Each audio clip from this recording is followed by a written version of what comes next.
thought today I'd give my engine Peggy a run. I've shown Peggy off in a video in the past, but I've not actually shown her running. So between the rainstorms outside, we'll try and get a little bit of running in and you'll be able to see her working.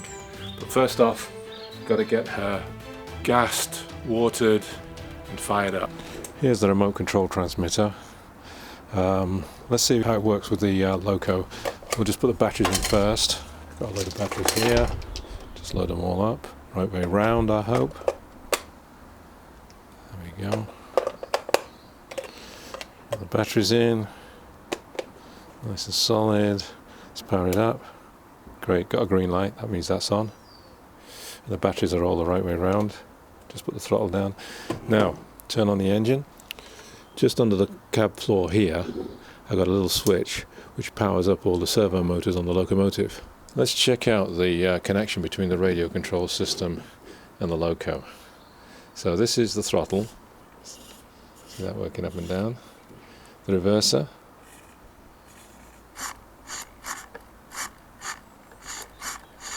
And then this is the whistle.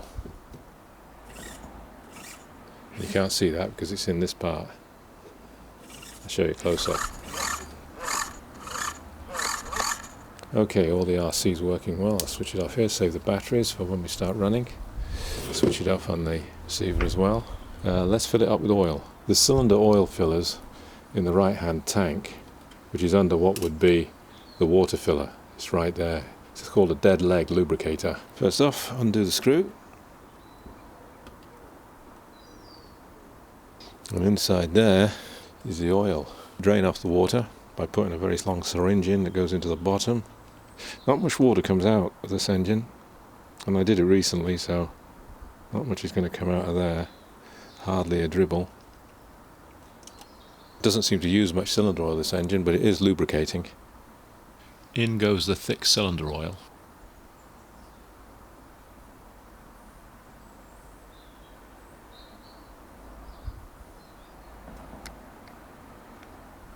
Put the top back on the lubricator. Got to put it back on tight because the steam pressure inside the lubricator, because steam goes into the lubricator, condenses and displaces the oil down the steam pipe into the cylinders. So goes on nice and tight. Close that up. Next thing to do is to put the gas in, and the gas is in the left hand tank under the same little cover, this cover here. This is the gas filler. What I need to do, because of the way this is configured, this engine, I need to just unscrew. This is the gas connection to the burner to let the gas vent. It doesn't vent on the filler for some reason, so I just undo that nut a little bit. Get my gas canister onto here. It's got quite a big gas tank, and it'll start coming out where the spanner is. That's when it's full. Now I always tend to do the gas, there we go. Tighten that up. There. The reason I do the gas first is so it gives it a chance to dissipate around the workshop. If I'm going to light the engine in the workshop, which I'm actually not going to do with this one, I'm going to light it outside. But then, the thing to do is to lubricate the moving parts. And I do that by turning the engine over, like that. Put an earbud underneath the cab so it doesn't roll off the bench. And I get down to oiling the motion. I use a mixture of very heavy gear oil and rapeseed oil mixed together, a little bit of rapeseed oil, not that much, to give it a little bit more of a stickiness. And then I go around and oil all the various bits and pieces, all the bearings, all the moving parts, carefully do them all, don't miss anything out. Big end bearings, connecting rod bearings, axle boxes. Just a little bit of oil, don't need to drown it, but enough to last you an hour or so of playing. Now back onto its wheels, and we'll fill it with water. And the way to do that is through where the safety valve lives. Take the safety valve out,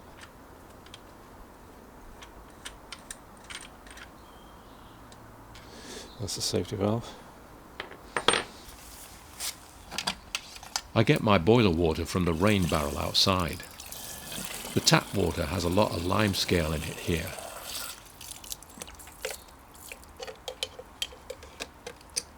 Grab another syringe, get the water out of the water pot.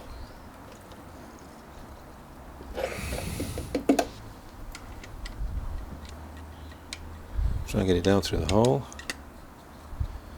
and squeeze.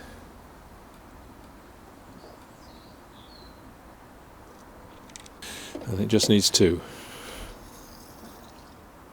It just takes two syringe fulls. I know that from experience. And that's full.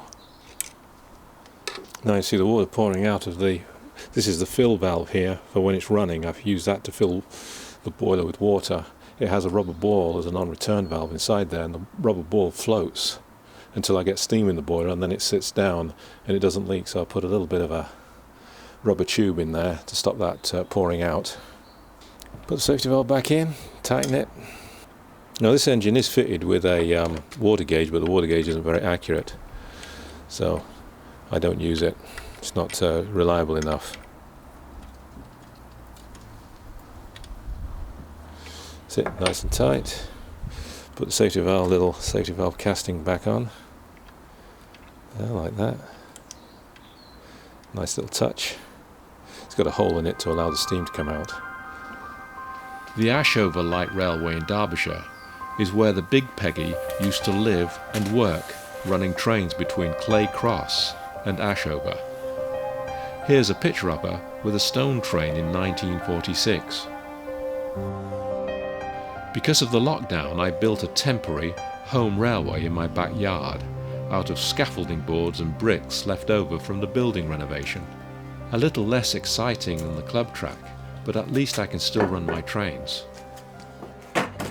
In my little red toolbox here, I have pieces of lead piping I got from the renovation of the house, and I'm going to weigh the train down with these pieces. Let's see how much I can put on. Okay, here's my weighing container. Put some lead in here, which we're going to put in the train.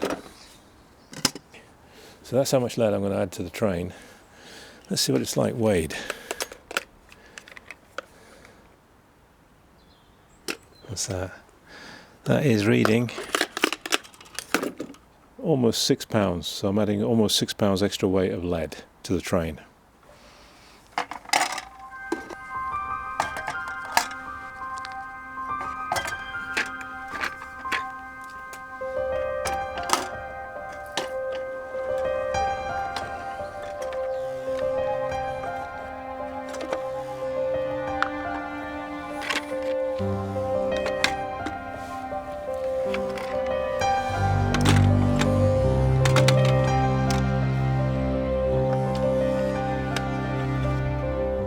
Under the blue tarp is wood for a more permanent railway to be built in the future.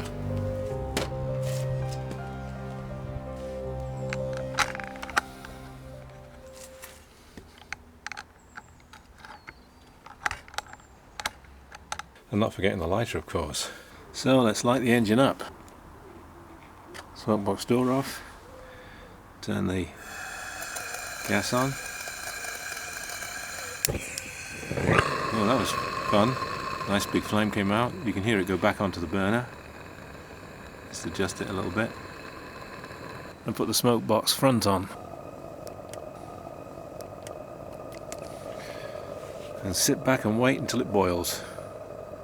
And of course don't forget to put the lamp on the front to show that it's a train going somewhere. Switch the radio control on again. Got a bit of steam up.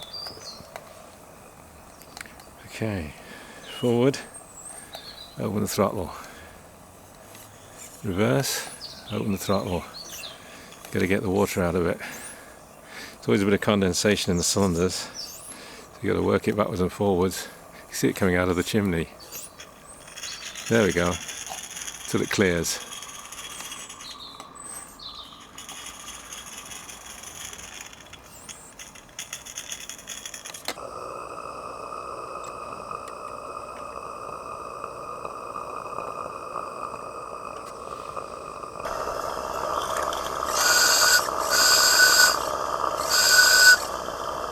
we're ready to move off.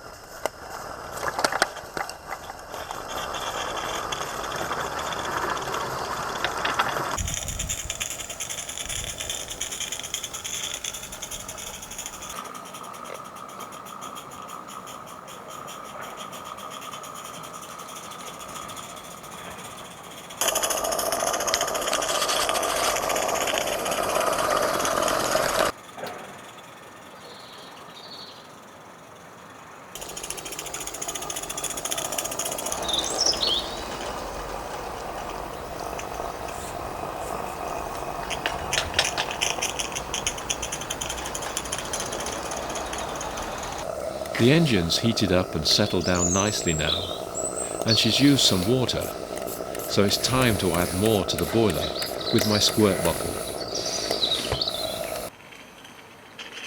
Off again up the short track.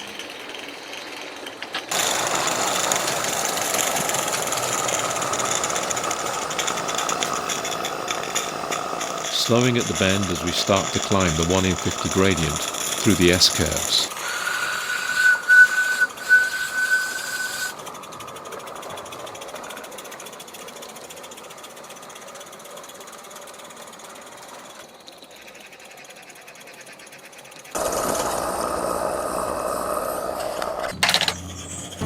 Back down we go.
Started raining again, so I had to finish playing with my train. What I need to do at the end of a run is give it a wipe down.